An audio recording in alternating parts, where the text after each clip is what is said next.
Los inspectores de desarme de Naciones Unidas podrán regresar a Irak en 2 semanas para comprobar si el régimen de Saddam Hussein tiene o no armas de destrucción masiva.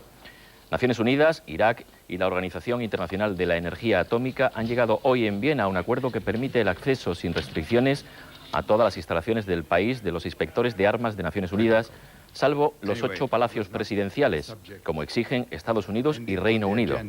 El gobierno de Bush ya se ha opuesto al acuerdo. Según su secretario de Estado, Colin Powell, los inspectores de desarme no pueden viajar a Bagdad hasta que el Consejo de Seguridad de la ONU no apruebe una nueva resolución sobre Irak que incluya el uso inmediato de la fuerza en caso de desobediencia del régimen iraquí. Saludos, buenas noches. Bush no estará a favor, pero el acuerdo entre Irak y los inspectores de desarme de la ONU ha sido recibido con gran alegría en Wall Street, que lo ha celebrado con una subida de más de 300 puntos en el índice Dow Jones. Se trata de la mayor subida desde los atentados del 11 de septiembre del año pasado. Media hora antes del cierre de la bolsa, el mercado Nasdaq de nuevas tecnologías ha experimentado una subida de más de 30 puntos frente a la bajada de más de 2 puntos de la semana pasada. Con este aire optimista, se espera para mañana una subida en todas las bolsas europeas. Cambiamos de tema y de escenario. 4 días han sido necesarios para conocer los resultados definitivos de los comicios del viernes en Marruecos. El Partido Socialista de Abderrahmane Youssouffi renueva mayoría y todo apunta a que será Youssouffi a quien designe el rey para formar un nuevo gobierno. Lo apretado de los resultados obligará a repetir una coalición. Todo es posible, se habla incluso de una unión entre nacionalistas e islamistas. La negociación de las alianzas para formar gobierno tras las elecciones al Parlamento marroquí ha comenzado. La prensa apuesta por que renovará la coalición que encabezaban los socialistas, la lista más votada, apoyándose, entre otros, en los nacionalistas del Istiklal, el PI, que prácticamente han obtenido el mismo resultado. Sin embargo, hay quien aventura la unión de nacionalistas e islamistas del PJD, que han triplicado su representación parlamentaria. Ahora son terceros.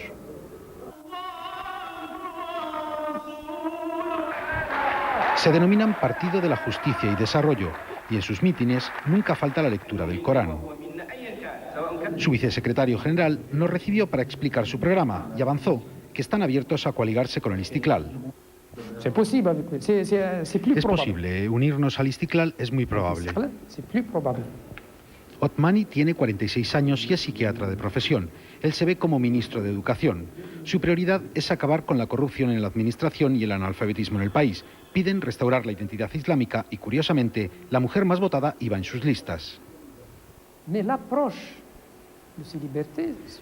Estamos por la aproximación de libertades, igualdad de derechos para el hombre y la mujer, pero según la cultura marroquí. Basta ya de adoptar modelos modernistas, ni el occidental, ni el chino, ni el japonés. Emancipación de la mujer sí, pero al estilo marroquí. Que desaparezcan denominaciones como snack bar o self-service, que se separen las playas para turistas y para musulmanes, que cierren los casinos o que las mujeres no atiendan en los bares, son algunas de sus reivindicaciones. Pero como quiera que islamistas y socialistas son irreconciliables, será el Istiklal el que decida con quién coaligarse. Pero no nos olvidemos que aquí el rey es quien tiene la última palabra.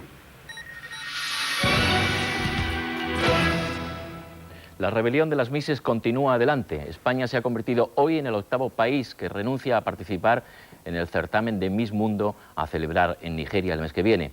Así lo ha anunciado la organizadora de Miss España, siguiendo las recomendaciones del Parlamento español, que había pedido el boicot en apoyo de Amina Lawal, la joven nigeriana condenada a morir lapidada por un tribunal islámico. El delito de esta mujer divorciada fue, según el tribunal, quedarse embarazada. Esta mañana, por unanimidad, las diputadas y senadoras de la Comisión de Derechos de la Mujer han aprobado además una proposición no de ley para que el gobierno pida a Nigeria que suspenda la lapidación de Amina Lawal. Todos los grupos políticos españoles consideran inadmisible la situación que sufren las mujeres en Nigeria. Tenemos que reivindicar el derecho al placer sin complejos.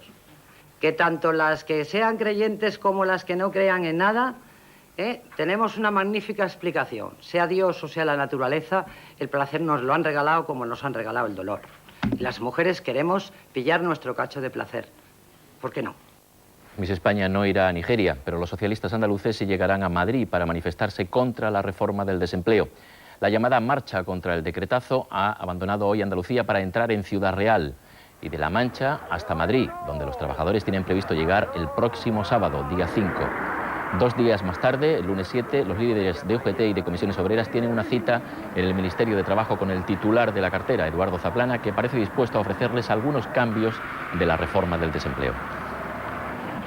El Gobierno, a la vez que defiende la reforma, no ha querido ser ajeno a las posiciones de otros y a las críticas que ha venido escuchando en estos últimos tiempos. Y sin que nadie se lo exija, el Gobierno quiere hacer ese ejercicio de flexibilidad y quiere contárselo y comunicárselo a los grupos parlamentarios y a los agentes sociales. Pues aquí en Andalucía, la consejera de Economía, Magdalena Álvarez, ha presentado hoy los presupuestos de la comunidad para el año 2003. Unas cuentas, ha dicho, con marcado carácter social y que impulsarán la segunda modernización. Con un volumen de más de 20.000 millones de euros, estas cuentas crecen por encima del 7%. La previsión de inversiones supera los 3.500 millones de euros, aumentando en un 8,5%. Los ingresos propios suponen un 36% más respecto al 2002. El objetivo es seguir en el proceso de convergencia que iniciamos ya hace 20 años, o sea, seguir en esa reducción de diferenciales con las economías de nuestro entorno, tanto del ámbito económico como social. Estas cifras están a la espera de que se especifique en los presupuestos generales del Estado la cantidad asignada a nuestra comunidad, que debe corresponder con lo suscrito en el Acuerdo de Financiación Autonómica. Además, queda abierto el margen de déficit, ya que Álvarez ha asegurado que Europa permite un máximo del 3% hasta el 2006 y no exige un déficit cero para el 2003, como postula el Gobierno central. Nosotros lo que defendemos en Andalucía es el respeto con los compromisos europeos, que son mucho más razonables sin comparación de lo que Aznar está planteando para nuestro país. Siempre lo que propone Europa es mucho mejor que lo que Aznar se inventa que propone Europa. La consejera ha explicado que es en el Consejo de Política Fiscal y Financiera donde se tiene que fijar el nivel de déficit permitido, mediante el acuerdo entre las comunidades autónomas y el Gobierno, por lo que ha solicitado la convocatoria urgente de este foro. El punto más polémico de estos presupuestos es el déficit, si es que finalmente lo hay. El Gobierno central defiende que la Junta está obligada, por ley, a gastar lo mismo que ingresa. Pero el presidente andaluz, Manuel Chávez, afirma que el Ejecutivo de Aznar tampoco cumple con su propia meta del déficit cero. Recordar a la Junta de Andalucía que está haciendo, en definitiva, presupuestos ilegales y que la ley da capacidad al Gobierno de España para reconducir una situación como sería de déficit presupuestario a través, sobre todo, de la regulación de la capacidad de endeudamiento de la comunidad autónoma. Lo que no le puedo tolerar es ninguna amenaza. Si él es partidario del déficit cero, lo primero que tiene que hacer es cumplir ese compromiso, porque los presupuestos generales del Estado que acaba de presentar tiene un déficit explícito del 0,74%. Es decir, que ni los propios presupuestos generales del Estado cumplen ese objetivo del déficit cero que tanto quiere defender y que tanto le preocupa al señor Montoro. Y tal y como están las cosas en el sector del automóvil, las empresas también se marcan como objetivo acabar el año con déficit cero, es decir, sin pérdidas. Y es que las ventas no paran de bajar. En septiembre se vendieron 80.000 turismos, un 4% menos que en el mismo mes del año pasado. Ante este panorama, las grandes marcas empiezan ya a hablar de recortes. Volkswagen ha anunciado que despedirá a 500 trabajadores de su fábrica de Pamplona. Mejores son las noticias para una de sus filiales, SEAT. Hoy su presidente, Andrea Schelf, ha confirmado al ministro Piqué que el traslado a Eslovaquia del 10% de la producción del Ibiza no conllevará ningún despido en la planta catalana de Martorell. El presidente SEAT me ha explicado cuáles son los motivos por los cuales se traslada una parte de la producción del Ibiza a Bratislava, pero al mismo tiempo también me ha garantizado que en ningún caso eso va a suponer una pérdida de capacidad de producción en la planta de Martorell, ni tampoco en las plantas que SEAT tiene en toda España, y en ningún caso va a suponer también una reducción de los puestos de trabajo. Pues también los empresarios vascos han expresado hoy su preocupación, pero no por la coyuntura económica, sino por la propuesta del lehendakari Ibarretxe de convertir al País Vasco en un Estado libre asociado a España. En un comunicado difundido esta tarde, el Círculo de Empresarios Vascos considera que la iniciativa de Ibarretxe genera importantes incertidumbres y advierte de que conlleva en estos momentos el grave peligro de ahondar en una fractura social. Los empresarios vascos creen que para desarrollar el debate de manera democrática se necesitan recuperar los derechos ciudadanos más elementales, lo que debería ser la prioridad absoluta del gobierno vasco. Y finalizan recordando que la incertidumbre y la inestabilidad son los mayores enemigos del empleo y de la actividad económica.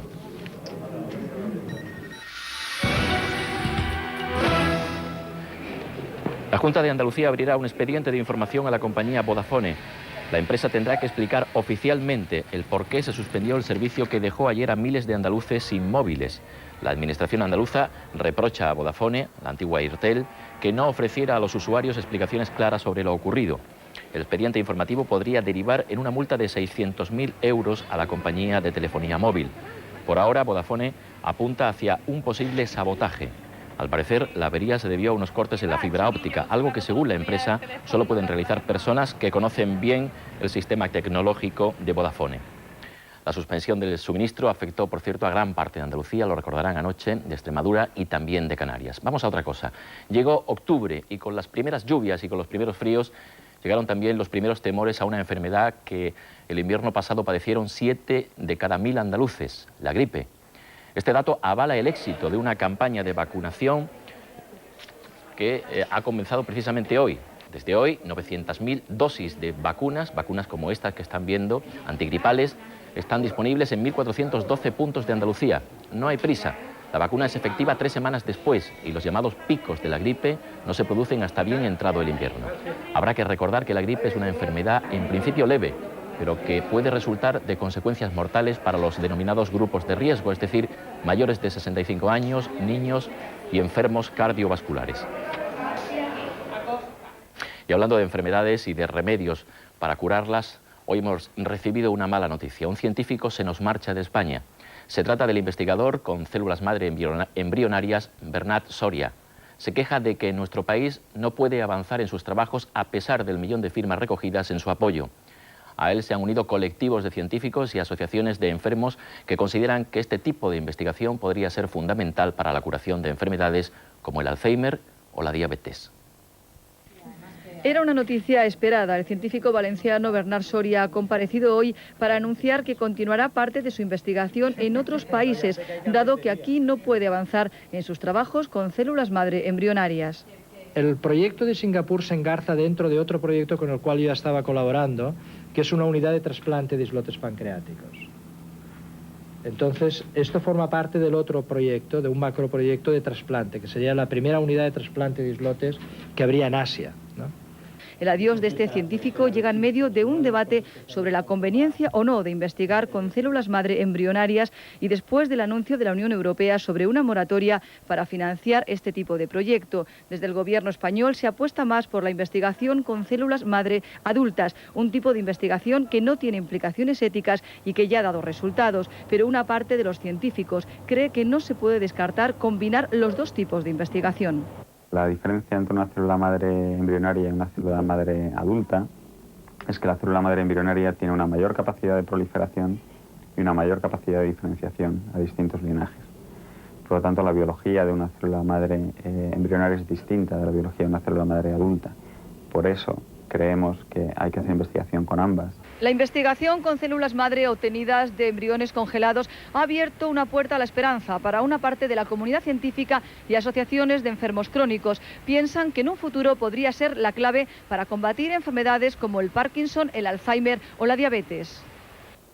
Por eso estos colectivos rechazan el calificativo de irresponsables que les ha llegado desde sectores más conservadores. A mí que me llama irresponsable, ¿no? Porque dice que somos irresponsables los que lideramos estas campañas. Bueno, pues yo no permitiría nunca, si yo creyera que es un ser humano, que fuera por un fregadero. Si ellos lo creen, yo creo que lo que tienen que hacer es dar sus úteros de alquiler y luego adoptar a esos niños, si dice que son niños.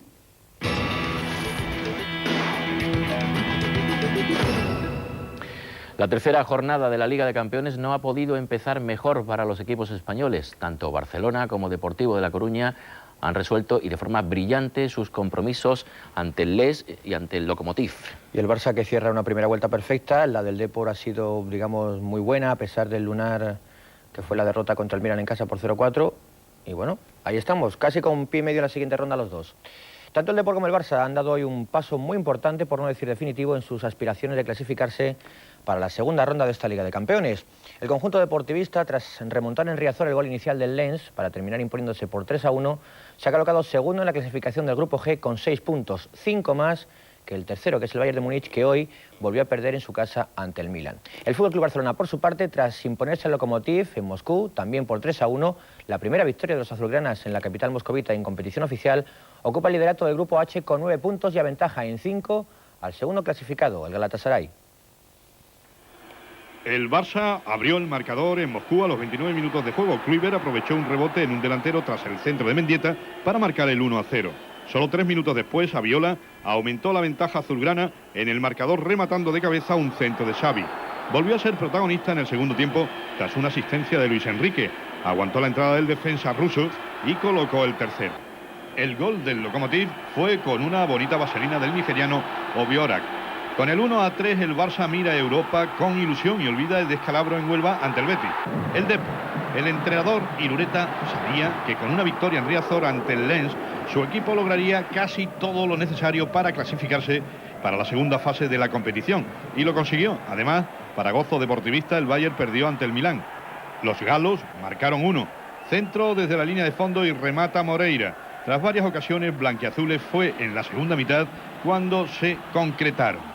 Tristán dio una soberbia asistencia a Macay, este envió una excelente volea y gol. El lateral Capdevila marcó a pase de Macay el segundo. 4 minutos después el defensa César Martín cerraba el marcador y daba al Deportivo una victoria trabajada y con sufrimiento, con un buen remate de cabeza. Pues Real Madrid y Valencia completarán mañana miércoles la actuación de los equipos españoles en esta tercera jornada de la Champions. Los madridistas juegan ante el AEK en Atenas, donde curiosamente nunca han conseguido ganar. Mientras, el conjunto valencianista recibirá la visita del hasta ahora sorprendente Basilea. Bueno, las hemerotecas están para consultarlas y cuando salió el sorteo dijimos que un rival que había eliminado al Celtic pues era un rival a tener en cuenta, ¿no? Y aunque sea un tópico, pero nosotros respetamos muchísimo a cualquier equipo y por supuesto el Basilea lo está haciendo bien y hay que tener siempre mucho cuidado y mucha atención. Tuvo la autoridad suficiente para empatar en Liverpool, para ganar de local al Spartak. Es un equipo que está en Champions, no está de casualidad, tiene buenos jugadores y por supuesto un buen equipo. El Real Madrid, como les decía, saltará al deteriorado césped del estadio Nikos Gumas con el claro objetivo de conseguir una nueva victoria que deje prácticamente sentenciado su pase a la siguiente ronda, algo que permitiría a los madridistas dejar un poco al margen esta primera fase de la Champions para centrarse en la Liga y a Vicente del Bosque echar mano de las famosas rotaciones. Enfrente va a estar un equipo, el AEK de Atenas, que pese a tener muchos problemas extradeportivos, su presidente ha sido condenado hoy a 12 años de prisión, va primero en la clasificación a la Liga griega y está invicto en esta Liga de Campeones. Les recuerdo que además de esta nueva jornada de la Liga de Campeones, el jueves, rematando una nueva semana europea, se jugarán los partidos de vuelta correspondientes a la primera eliminatoria de la Copa de la UEFA con doble presencia andaluza, el Real Betis y el Málaga Club de Fútbol. Y después, casi toda la atención girará hacia ese nuevo derbi sevillano del que, como era de esperar, también se habló en el día de hoy. El derbi sevillano tiene una larga tradición, pero hay un elemento que se mantiene al margen de la historia y de las estadísticas. Siempre es el centro de atención de muchas miradas. Por primera vez no habrá cesión de entradas al eterno rival y los precios serán altos. Esto debe ayudar a la cordura para que el derbi solo sea un partido de fútbol. Bueno, pues esperemos que sea un derbi bastante bonito donde todo el mundo pueda disfrutar de ello, tanto aficiones como jugadores, y que al fin y al cabo pues gane el Sevilla que ya nos hace falta. Bueno, yo que se vea un derbi bonito, ¿no? Con goles y que gane el Betis, ¿no? El equipo verde y blanco vive la euforia futbolística mientras espera a clarificar el jueves su clasificación para la Copa de la UEFA. Pero no ganan el Sánchez Pizjuán desde hace 5 años. Deportivamente, los equipos comparten la necesidad de recuperar a sus centrales, Javi Navarro y Rivas. Otro tipo de preocupaciones son las que tienen 3 equipos andaluces. El Jerez Deportivo, que no termina de arreglar los problemas con el Ayuntamiento de la ciudad o viceversa. El Málaga Club de Fútbol, que no puede terminar la fachada del Fondo Sur de la Rosaleda por problemas económicos. Y el Motril Club de Fútbol, cuya directiva ha dimitido en bloque por falta de apoyos. El Málaga estrenará el próximo domingo la grada alta del Fondo Sur. Los trabajos de interior estarán acabados el viernes, pero los de la fachada no se realizarán por falta de presupuesto. Es triste y y no nos gusta que el estadio, que la fachada del estadio quede sin terminar. Pero es que además ya digo que hay aspectos de funcionalidad que para mi gusto afectan gravemente, ¿no? En Jerez, el enfrentamiento entre el club azulino y su ayuntamiento no se soluciona. La reunión prevista para ayer no se pudo celebrar por discrepancias entre las partes. La tertulia ha conseguido lo que muchos sectores de esta sociedad estaban pidiendo, que el ayuntamiento y el Jerez Club Deportivo, con sus representantes a la cabeza, se reunieran y hablaran. Y ahora, cuando nos hemos reunido, vamos a mantener una segunda reunión, pues el señor Gisigao dice sorprendentemente que no quiere la tertulia. He llegado aquí, creo que he demostrado claramente mi tolerancia, ¿no? Y desde que he llegado aquí no he llegado con ánimo de ningún... Ayer he escuchado que esta señora ha dicho que yo estoy por la labor de que no se celebre y de que si no hubiese sido la tertulia hubiese sido otro motivo. Además, el Estadio Chapín no estará listo hasta enero del año que viene, pero para problemas, los del Motril. Su directiva ha dimitido por falta de apoyo de las instituciones. Lo que cambian las cosas de un año a otro, sobre todo para el Motril. Hablamos ya de otras cosas al margen del fútbol y empezamos con ciclismo, con la apretada agenda que ha tenido hoy el Grupo Deportivo Kelme en general y Aitor González, brillante vencedor de la Vuelta a España en particular. Para empezar, el equipo alicantino fue recibido por el presidente del gobierno, José María Aznar, al que le entregaron un maillot Ailoven firmado por todos sus corredores y una gorra, aunque esta, la verdad, más que dársela, se la pusieron en el estricto sentido de la expresión. La recepción, distendida, finalizó, pues como suele ser habitual, con la foto de familia. Ahí se acabó la jornada para el grueso del equipo Kelme, pero no para Aitor González. El brillante vencedor de la Vuelta Ciclista a España 2002 ha sido homenajeado en la localidad alicantina de San Vicente del Raspall.